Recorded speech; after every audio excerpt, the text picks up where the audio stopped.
Selamat datang kembali di segmen edukasi channel ini, tempat kita membongkar strategi nyata untuk sukses di YouTube. Kita semua tahu, membangun channel YouTube dari nol itu bukan perjalanan yang mudah. Rasanya berat, penuh tantangan, dan seringkali bikin frustrasi. Banyak sekali kreator pemula yang akhirnya berhenti di tengah jalan.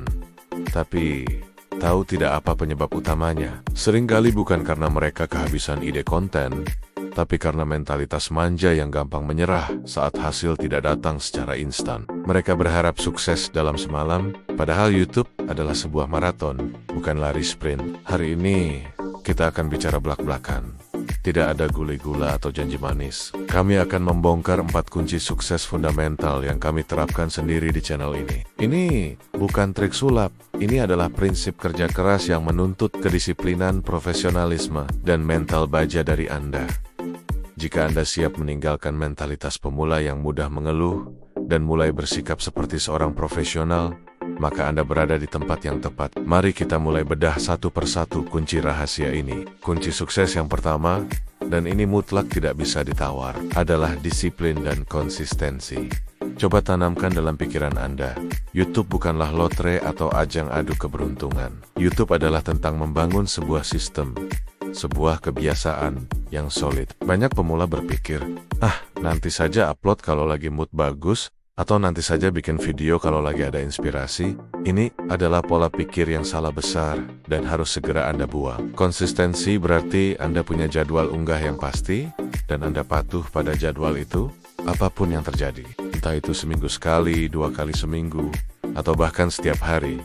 Tentukan jadwal yang realistis dan berkomitmenlah padanya. Kenapa ini sangat penting? Pertama, untuk algoritma YouTube, ketika Anda mengunggah secara teratur, Anda mengirimkan sinyal kuat kepada YouTube bahwa channel Anda aktif, serius, dan layak untuk direkomendasikan. Algoritma menyukai prediktabilitas. Kedua, dan yang lebih penting, adalah untuk audiens Anda.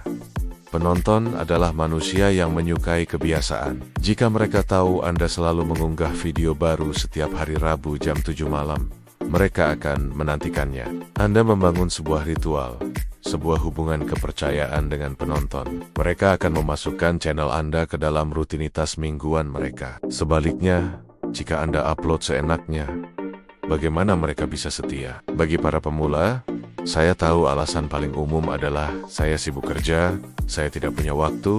Stop, jangan manja dengan alasan. Semua kreator sukses yang Anda lihat, mayoritas dari mereka juga memulai sambil bekerja atau kuliah. Ini bukan tentang punya banyak waktu, tapi tentang manajemen waktu. Manajemen waktu adalah keterampilan wajib bagi seorang kreator konten profesional. Sisihkan 1 atau 2 jam setiap hari, atau alokasikan 1 hari penuh di akhir pekan untuk produksi video. Perlakukan YouTube sebagai pekerjaan kedua Anda, bukan sekadar hobi iseng. Disiplin adalah jembatan antara tujuan dan pencapaian. Sekarang, kita masuk ke kunci kedua. Ini adalah kesalahan fatal yang membuat banyak channel pemula terasa seperti gado-gado, tidak punya arah yang jelas. Kunci kedua adalah fokus pada niche spesifik dan lakukan riset mendalam. Banyak sekali pemula yang gagal karena membuat konten serampangan. Hari ini upload video masak, besok video gaming, lusa video review film. Mereka membuat konten berdasarkan apa yang mereka suka saat itu, tanpa memikirkan siapa yang akan menonton. Hasilnya, penonton bingung, dan YouTube pun bingung harus merekomendasikan video Anda kepada siapa. Anda harus memilih satu ceruk pasar atau niche yang spesifik.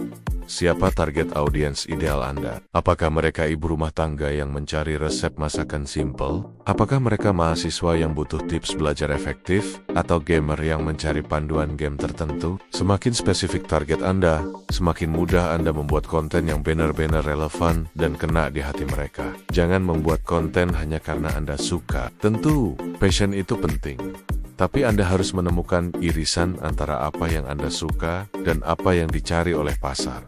Disinilah pentingnya riset mendalam. Riset adalah kerja keras yang harus Anda lakukan, bukan mencari jalan pintas. Manfaatkan tools yang sudah ada. Gunakan Google Trends untuk melihat tren pencarian. Gunakan fitur riset di dalam YouTube Studio untuk melihat apa yang dicari oleh audiens Anda. Ketik kata kunci di kolom pencarian YouTube dan lihat apa saja video yang muncul di peringkat atas.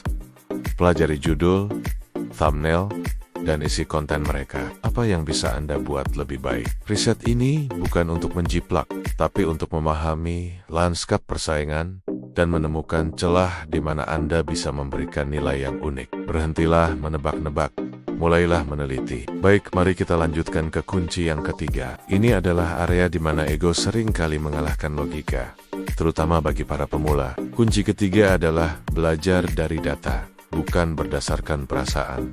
Banyak kreator pemula yang terlalu baper. Mereka membuat video yang menurut perasaan mereka ini pasti bakal viral. Lalu kecewa berat ketika video itu sepi penonton. Mereka mengandalkan intuisi semata. Padahal YouTube sudah menyediakan peta harta karun yang sangat berharga, YouTube Analytics. Berhentilah mengandalkan perasaan Anda. Mulai sekarang, jadikan data sebagai guru terbaik Anda. Buka YouTube Analytics channel Anda secara rutin. Jangan takut dengan angka-angka di sana. Pelajari metrik-metrik kuncinya. Pertama, perhatikan click-through rate atau CTR. Angka ini memberitahu seberapa menarik judul dan thumbnail Anda. Jika CTR rendah, artinya kemasan video Anda gagal memancing orang untuk mengklik. Uji coba berbagai gaya thumbnail dan formula judul. Kedua, lihat average view duration atau AVD. Metrik ini menunjukkan berapa lama rata-rata orang menonton video Anda. Jika AVD anjlok di menit-menit pertama, berarti hook atau pembukaan video Anda membosankan. Pelajari di detik keberapa penonton mulai pergi, lalu analisis apa yang terjadi di sana. Apakah Anda terlalu bertele-tele? Apakah audionya jelek? Data ini memberikan umpan balik yang jujur dan brutal. Lihat juga sumber trafik. Dari mana penonton datang? Apakah dari rekomendasi YouTube, pencarian, atau dari browse features? Jika banyak yang datang dari pencarian, artinya strategi SEO Anda berhasil. Jika banyak dari rekomendasi, artinya algoritma mulai menyukai konten Anda.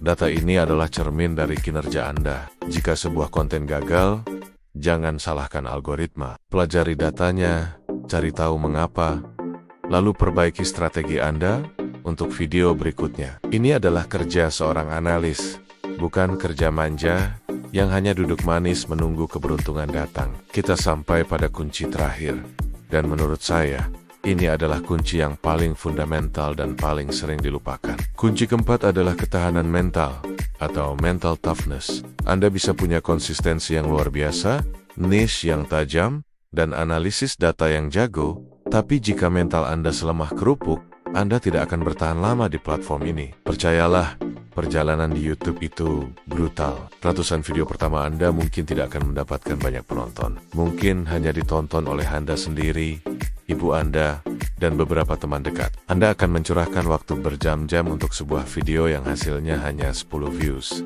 Itu normal. Itu adalah fase yang harus dilewati oleh hampir semua kreator. Akan ada juga komentar-komentar negatif. Akan ada orang yang tidak suka dengan wajah Anda, suara Anda, atau cara Anda berbicara, tanpa alasan yang jelas. Ini semua adalah bagian tak terpisahkan dari proses. Kreator yang sukses bukanlah mereka yang tidak pernah gagal. Sebaliknya, mereka adalah orang-orang yang paling sering gagal, tapi mampu bangkit kembali setiap kali jatuh. Mereka tidak mencari alasan, tidak menyalahkan algoritma, penonton, atau nasib. Sikap jangan manja di sini berarti Anda melihat setiap kegagalan, setiap video yang sepi, setiap komentar negatif sebagai sebuah umpan balik yang membangun. Itu adalah data gratis untuk menjadi lebih baik. Anggaplah itu sebagai latihan beban untuk otot mental Anda. Semakin sering Anda menghadapinya, semakin kuat mental Anda. Ketahanan mental adalah fondasi yang akan menopang Anda ketika 3 pilar lainnya goyah. Tanpa ini, semua usaha Anda akan sia-sia. Jadi, mari kita simpulkan. 4 kunci untuk melejitkan channel YouTube Anda bukanlah trik sulap, melainkan fondasi yang kokoh. Pertama, disiplin dan konsistensi yang tidak bisa ditawar. Kedua, fokus pada niche spesifik dan lakukan riset mendalam. Ketiga, belajar dari data dan analitik, bukan dari perasaan. Dan keempat, yang paling penting, Bangun ketahanan mental seorang pejuang. Keempat kunci ini menuntut kerja keras, profesionalisme, dan mentalitas yang anti manja. YouTube bukanlah tempat untuk orang yang mudah menyerah. Ini adalah arena bagi mereka yang gigih. Jika Anda benar-benar serius dan siap meninggalkan mentalitas pemula, maka mulailah terapkan keempat kunci ini sekarang juga, hari ini. Kami ingin tahu, dari keempat kunci tadi, kunci mana yang akan Anda mulai terapkan dengan serius hari ini? Tulis jawaban Anda di kolom komentar di bawah. Mari kita saling mendukung dalam perjalanan ini. Terima kasih sudah menonton. Jangan lupa subscribe agar tidak ketinggalan segmen edukasi berikutnya. Sampai jumpa di video selanjutnya.